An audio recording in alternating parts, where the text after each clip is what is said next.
nagrody główne otrzymują.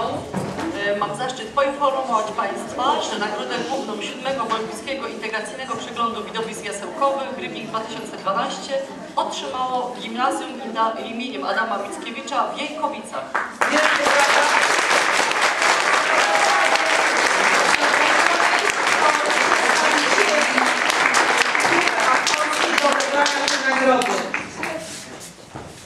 Gimnazjaliści Jejkowice, zapraszamy Panią Dyrektor, opiekuna grupy. Gimnazjum w Jejkowicach po raz kolejny otrzymuje nagrodę przeglądu. Wielkie brawa! Gratulacje!